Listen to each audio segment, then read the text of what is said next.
YMC public school.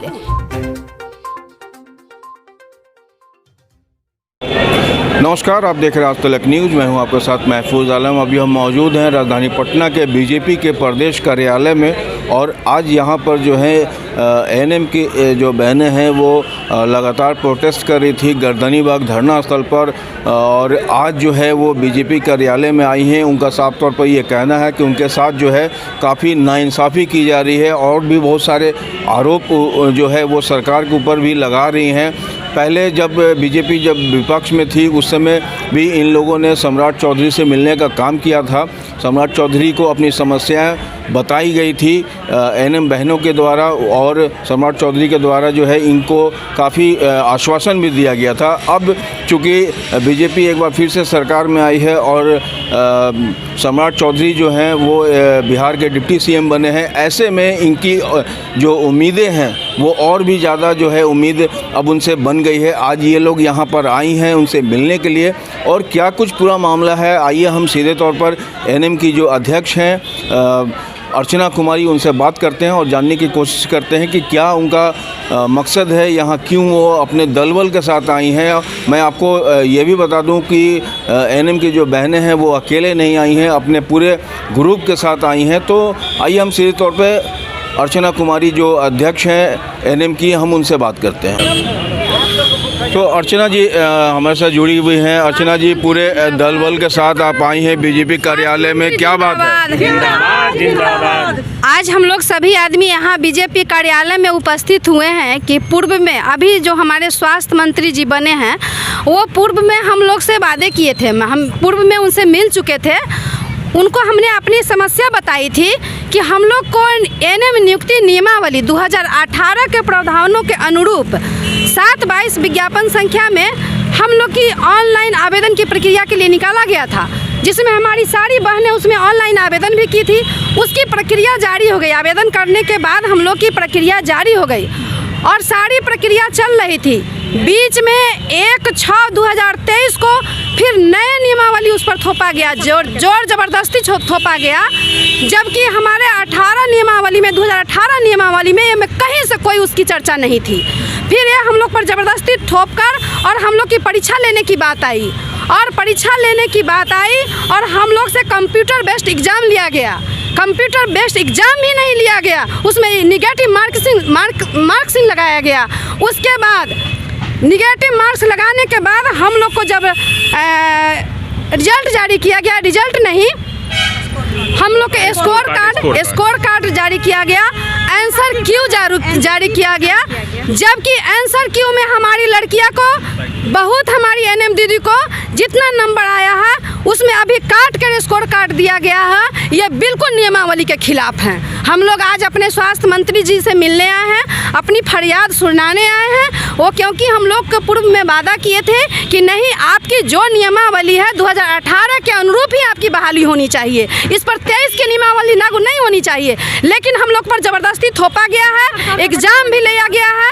अब हमारे नए स्वास्थ्य मंत्री जी हुए हैं, उनको हम फरियाद अपना सुनाने आए हैं। मुझे पूरी उम्मीद है कि हम लोग की फरियादों को ज़रूर सुनेंगे और हम लोग पर विचार करके हम लोग को न्याय दिलाएंगे। बीजेपी फिर से एक बार सरकार में आई है, एनडीए की सरकार बनी है, ऐसे में अब क्या उम्मीदें जगी हैं आपकी?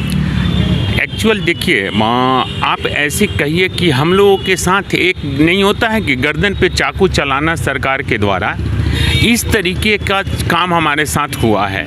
हमारी जो पत्नी लोग हैं, चाहे बहनें लोग हैं, एएनएम बहनें हैं, पत्नी हैं हमारी, पिछले 10, 12, 13 साल से 15 साल से, कोई अब एज भी एक्सपायर हो गया है, वो काम कर रही हैं।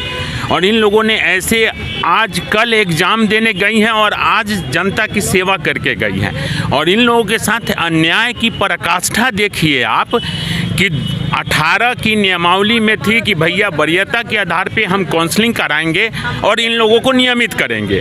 उसके बाद 13 महीने बाद जो अभी पूर्व के जो स्वास्थ्य मंत्री थे, इन्होंने इसमें अमेंडमेंट किया, एग्ज़ाम लेंगे, निगेटिव मार्किंग करेंगे, दुनिया भर का ये पता नहीं। और ऐसे गुप्त सूचनाओं में ये भी मिली, हमारे पास तो कुछ एविडेंस भी है कि इसमें बड़े लेवल पे गबन भी हुआ है, 500 करोड़ तक का इसमें घपला हुआ है।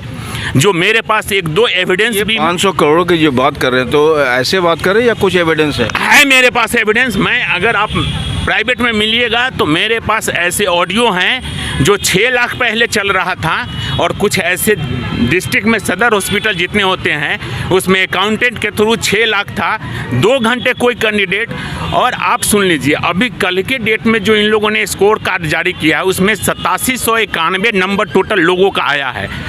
पुराने में से 5% लोगों का नहीं हुआ है, और ओवरनाइट ये लिस्ट जारी किया गया है, क्योंकि इसमें भी गेम चला है पूरी तरीके से। जब हम उस आदमी से बात किए, जिस आदमी से मेरे को एक सदर हॉस्पिटल में बात हुई, मैं नाम सबके सार्वजनिक नहीं करूंगा, आप प्राइवेट में मिलिएगा मैं आपको दे सकता हूं, तो बोला कि पहले 6 लाख बोला, बाद में 8 लाख बोला, और जो आदमी रोड पे है अभी सर्टिफिकेट लेके आया है वो प्राइवेट नौकरी करेगा। ये 15 साल वाले बंधुआ मजदूर रहेंगे और इनके गर्दन को काटा जा रहा है। ये काटना ही ना हुआ और क्या हुआ? आप 15 साल से काम कर रहे हैं, आपका कोई औचित्य नहीं है। आप आज एग्जाम, आप पब्लिक का आज सेवा करके जाइए, कल एग्जाम दे के आइए, आपको नंबर आएगा नहीं। अरे भैया, आप 15 साल से काम ले रहे हैं, आप सेटिस्फाइड नहीं हुए, आपको नहीं समझ में आया ये काम करने वाला है या नहीं है। और अब जब परमानेंट की बहाली की बात आई, परमानेंट नियुक्ति की बात आई, तो आप जो भी खेला कर दीजिएगा किसी के भविष्य के साथ। ये आप सब मीडिया, इसको हम बड़े मीडिया चैनल को भी बोलते हैं, अरे भैया ये 2-3 हज़ार लोग हैं, इन लोग आज के डेट में हत्या हो रही है, ये लोग आत्महत्या करने के लिए इतने उदास हैं कल से इन लोगों का।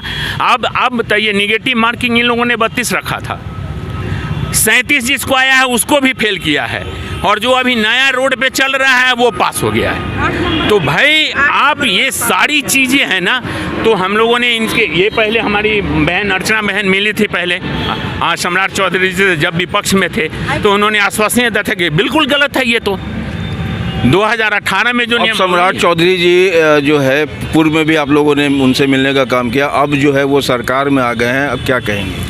उनसे बस यही रिक्वेस्ट करने हम लोग सादर विनती करेंगे उनसे कि सर, आपने हम लोगों को आश्वासन दिया था जब हम लोग हड़ताल पे बैठे थे, आपके द्वारा ही आश्वासन दिया गया था कि ये सरासर आप लोग के साथ अन्याय हो रहा है, और जो आपका विज्ञापन संख्या 7/22 का है उसके तहत ये होनी चाहिए थी, जबकि हम लोगों की जो नियुक्ति की जो 7/22 का विज्ञापन निकाला गया था, इनके समय का ही निकाला, जो उस समय मंगल पांडे सर थे उनके द्वारा निकाला गया था। बीच में उस प्रावधान को चेंज करके CBT परीक्षा क्या क्या सारे नियमों को लागू करके, जैसे हमारी दीदी भैया लोग बताएं, ये सारी बातों को लागू कर दिया गया। बस मेरी एक ही विनती है और एक ही चीज़ हम मांग कर रहे हैं और अपनी सरकार तक ये बात को पहुंचाना चाह रहे हैं कि जिस प्रकार से 7/22 का विज्ञापन में लिखा है, सेम उसी कंडीशन को अपनाते हुए हमारी अस्थायी नियुक्ति की जाए। एक्स्ट्रा हमारी कोई मांगे नहीं है। क्यों आई हैं बीजेपी कार्यालय? हम लोग राज्य स्वास्थ्य समिति के तहत हम लोग का बहाली हुआ था। NHM का हर चीज़ बढ़ रहा है, लेकिन राज्य स्वास्थ्य समिति में कुछ बढ़ाया ही नहीं जा रहा है, तो हम लोग को ज़्यादा कुछ नहीं कर रहा है। जितना हम लोग कॉन्ट्रैक्ट पे हैं सबको परमानेंट किया जाए, तो जितने भी हैं सबको परमानेंट किया जाए। हमारे साथ अर्चना जी हैं, एक बार मैं इनसे चाहूँगा कि अर्चना जी, जब गर्दनी बाग धरना स्थल पर जब ये डटी हुई थी, गड़ी हुई थी, तो लगातार इनका जो है गाने के माध्यम से जो है ये काफ़ी बड़ा संदेश जो है सरकार तक पहुँचा रही थी।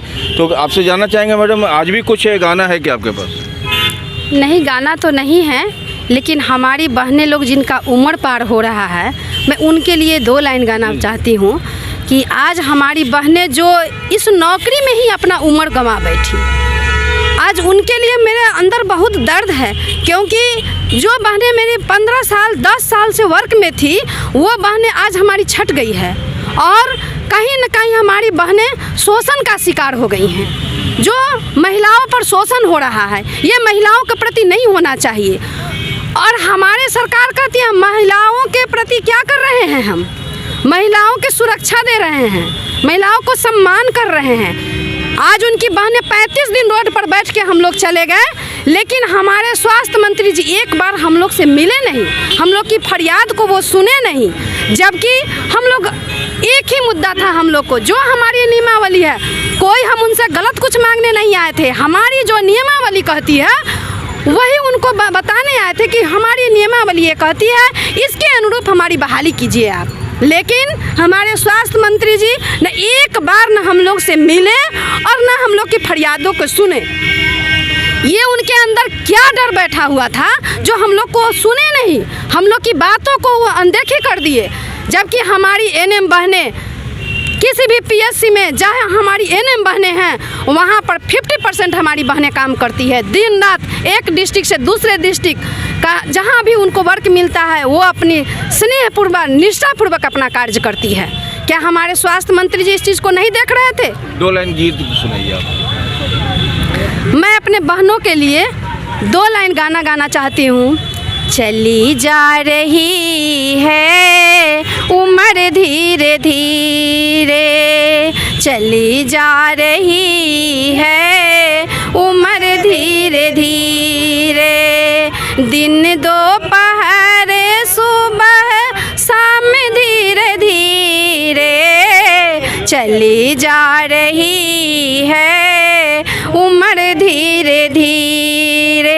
बिल्कुल हमारी बहनें क्या, हम लोग की भी उम्र धीरे धीरे पार हो रही है और हम लोग इसी नौकरी में हम लोग उम्र को भी गंवा बैठे हैं। अब हम अपने स्वास्थ्य मंत्री जी से निवेदन पूर्वक कहना चाहते हैं कि जैसे राम अभी आए हैं अयोध्या में वैसे ही वो हम लोग के लिए बन के आए हैं। हम लोग को फरियाद को सुने, हमारी पुकार को सुने, वो हमारे लिए राम बन के आए हैं। हमारी सभी बहनों का पुकार सुने और हमारी सभी बहनों का कल्याण करें। बहुत आशा है। अभी आप सुन रहे थे अर्चना कुमारी जो एएनएम की जो अध्यक्ष हैं उन्होंने गीत के माध्यम से भी ये कहा कि चली जा रही है उम्र धीरे धीरे। बहरहाल आप देख रहे थे आज तक न्यूज़। खबर आपको कैसी लगी हमें कमेंट करके अपनी राय अवश्य दें और अभी तक अगर आपने हमारे चैनल को सब्सक्राइब नहीं किया है तो अभी करें ताकि हर अपडेट पहुँचे सबसे पहले आप तक।